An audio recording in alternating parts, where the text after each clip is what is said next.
Hello बच्चों, आज हम बात करेंगे इनहेरिटेंस के बारे में।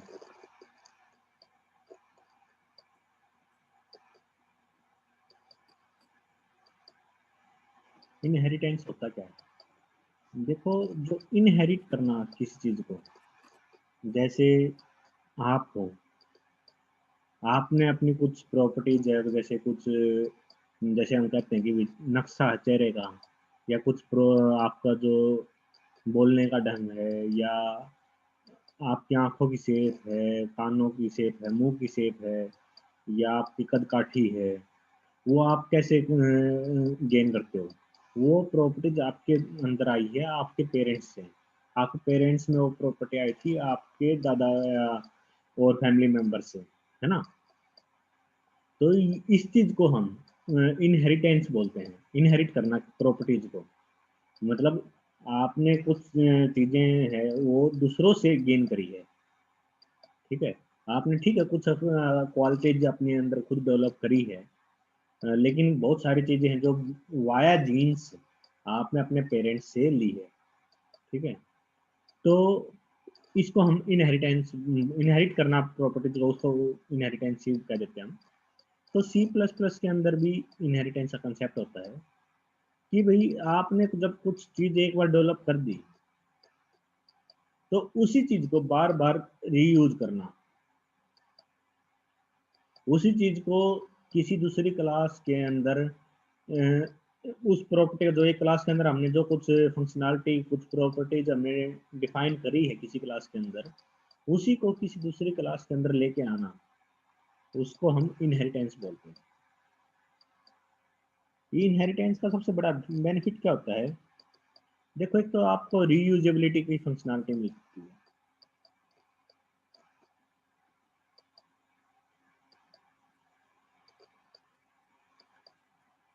मतलब आपने कुछ चीज एक बार डिफाइन कर दी, आप उसको दोबारा यूज कर रहे हो। एक तो आप उसी चीज को बार बार क्रिएट करो, हर बार जब भी आपको उसकी जरूरत पड़ती है आप उसी चीज को दोबारा डिफाइन करो, है ना? तो वो तो एक बढ़िया आइडिया है नहीं, क्योंकि आप एक ही चीज को बार बार डिफाइन कर रहे हो, तो इसमें आपके एफर्ट्स भी लगेंगे। आप बार बार एक ही चीज को करने में परेशान भी होंगे, तो टाइम लगेगा, टाइम कंज्यूम होगा, उसको बार बार आपको टेस्ट भी करना पड़ेगा। तो बेटर सॉल्यूशन क्या है? आपने एक बार कोई चीज बना दी, जब भी आपको उसकी जरूरत पड़ती है आप उसी चीज को दोबारा एज इट इज यूज कर लोगे आपने प्रोग्राम के अंदर, और उसमें कुछ एक्स्ट्रा फंक्शनैलिटी आपने डालनी है अगर, तो वो डाल दोगे। समझ रहे हो कि भाई जो एक बार कॉमन फंक्शनैलिटी है वो हमने एक जगह रख दी, जैसे हम फंक्शन क्रिएट करते हैं, तो जब भी हमें उसकी जरूरत पड़ती है हम उस डायरेक्ट उस फंक्शन को कॉल कर लेते हैं। ठीक है, लेकिन यहाँ पर जो इनहेरिटेंस है ये होता है क्लास का। हम क्लास में कुछ चीज़ें डिफाइन कर देते हैं, जब दोबारा हमें उस क्लास की फंक्शनैलिटी की जरूरत पड़ती है हम उस क्लास को इनहेरिट कर लेते हैं, और अगर हमें कुछ एक्स्ट्रा फंक्शनैलिटी देनी है तो वो हम अलग से डिक्लेयर कर देंगे, डिफाइन कर देंगे। तो जो क्लास जिसको हम इनहेरिट कर रहे हैं उसको हम बोलते हैं बेस क्लास, जिसको हमने इनहेरिट किया। और एक होते हैं डिराइव्ड क्लास। डिराइव्ड क्लास कौन सी होती है? जिसको, जिस क्लास को हमने क्रिएट किया है with the help of base class, मतलब बेस क्लास की प्रॉपर्टीज को ड्राइव्ड क्लास के अंदर लेके आए हम। ड्राइव्ड क्लास में कुछ एक्स्ट्रा फंक्शनैलिटी हो सकती है, लेकिन बेस क्लास की फंक्शनैलिटी भी होगी इसके अंदर। ठीक है, अब जो इनहेरिटेंस है ये कई टाइप का हो सकता है, जैसे कि आपका सिंगल इनहेरिटेंस होता है एक।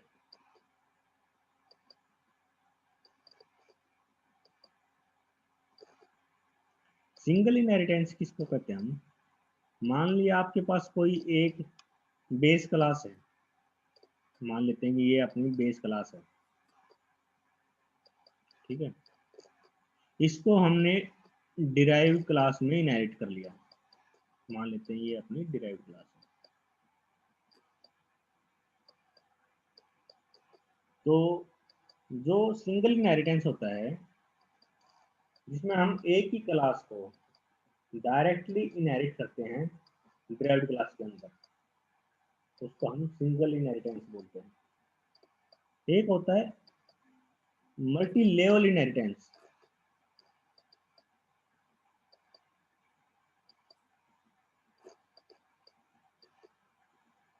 मल्टी लेवल इनहेरिटेंस किसको बोलते हैं?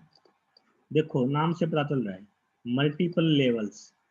मान जैसे एक क्लास है आपकी ए, इसको इनहेरिट किया हमने बी क्लास के अंदर, और बी को इनहेरिट किया हमने सी के अंदर, ये मल्टीपल लेवल्स हो गए ना। तो जैसे ए के बाद बी में आए, बी के बाद सी में आए, तो डिराइव्ड क्लास आपकी ये होगी, और ए के लिए आपकी डिराइव्ड क्लास ये होगी, और ये आपकी बेस क्लास होगी, है ना। तो इसको हम बोलते हैं मल्टी लेवल इनहेरिटेंस। जैसे समझो, जैसे शुरू में आपके ग्रैंडफादर हो गए, फिर आपके फादर हो गए यहाँ पर, और बाद में यहाँ पर सी में आप चाइल्ड के तौर पे आप हो, ठीक है।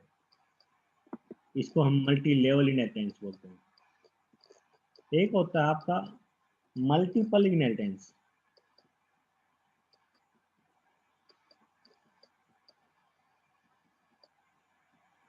मल्टीपल इनहेरिटेंस क्या होता है?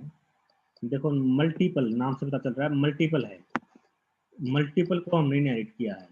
मान लिया एक क्लास है ए, दूसरी क्लास है बी, इन दोनों को मैंने इनहेरिट किया है किसके अंदर? ड्राइव्ड क्लास के अंदर सी नाम ले लेते हैं। तो नाम से क्या पता चल रहा है? मल्टीपल इनहेरिटेंस, मल्टीपल को इनहेरिट किया है, मल्टीपल क्लासेस को मैंने इनहेरिट कर लिया ड्राइव्ड क्लास के अंदर, तो इसको हम बोल देते हैं मल्टीपल इनहेरिटेंस। एक होता है हिरार्किकल इनहेरिटेंस।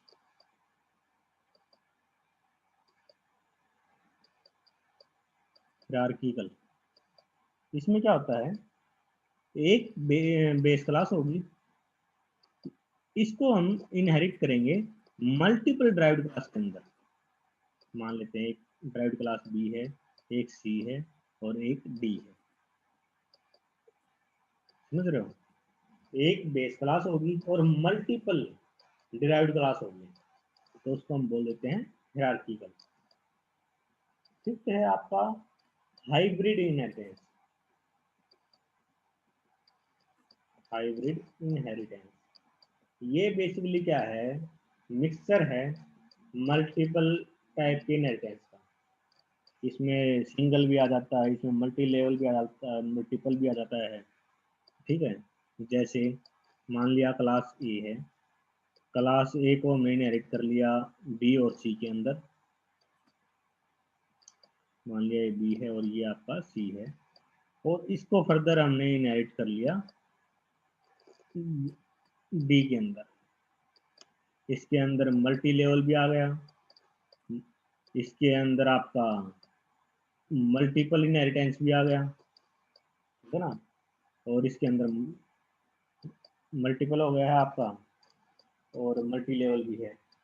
सिंगल इनहेरिटेंस भी एकदम से कंसिडर कर सकते हो इसको, अगर ए और बी का रिलेशन हम देखें, ठीक है। तो इसको हम बोलते हैं हाइब्रिड इनहेरिटेंस। उम्मीद है यहाँ तक सबको क्लियर है।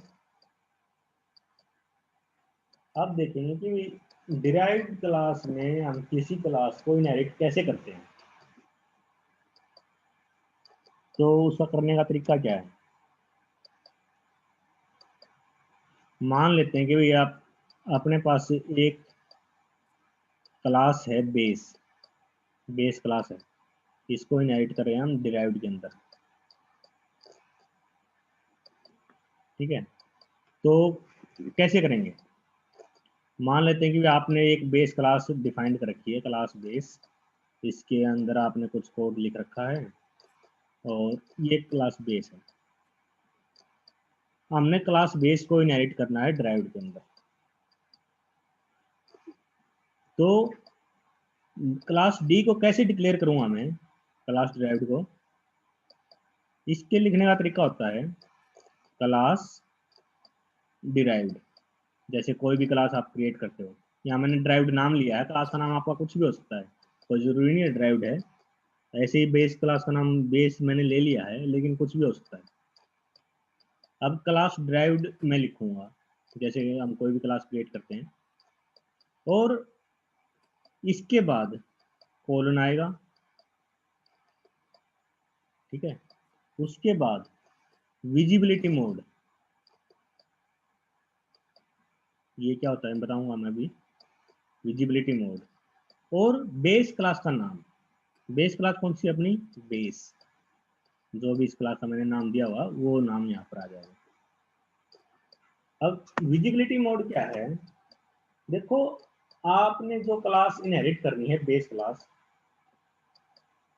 उसको किस ढंग से इनहेरिट करना है, उसके कितने फीचर्स को हमने कितनी एक्सेस देनी है,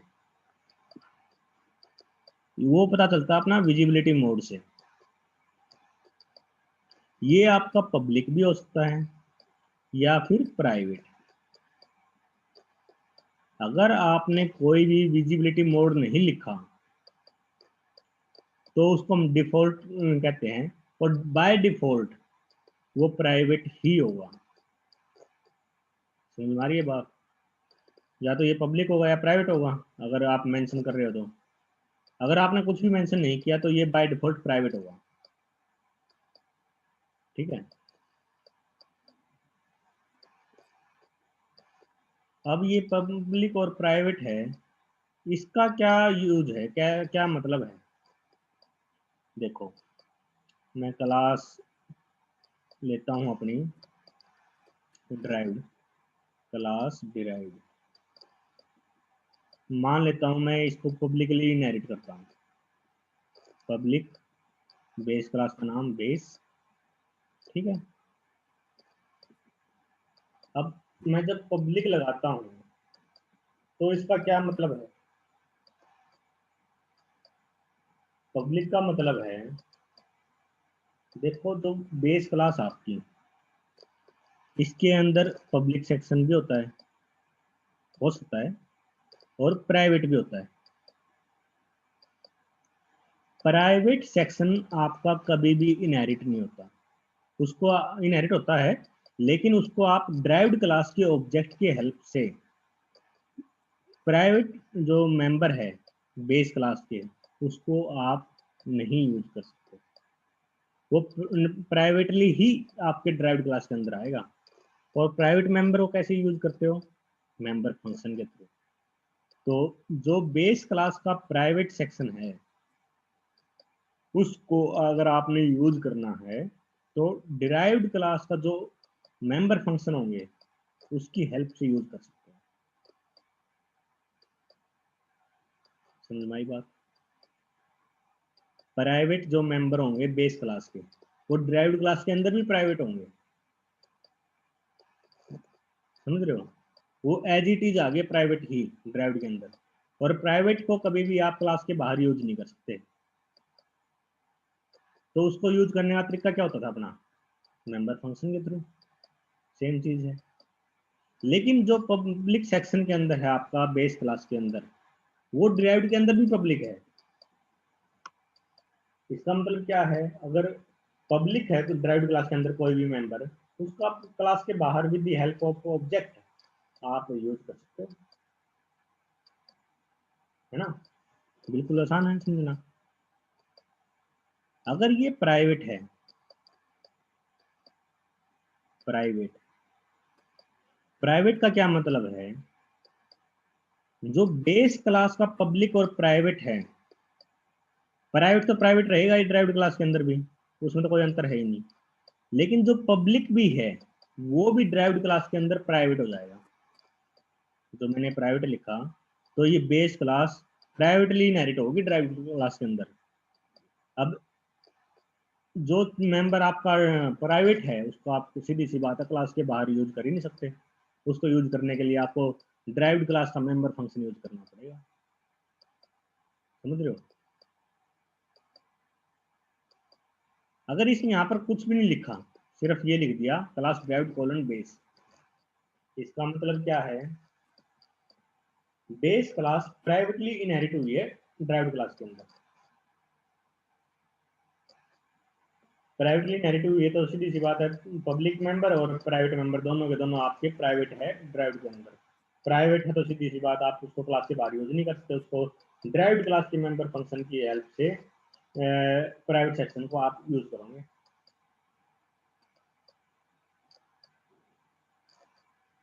उम्मीद है सारी चीजें क्लियर है।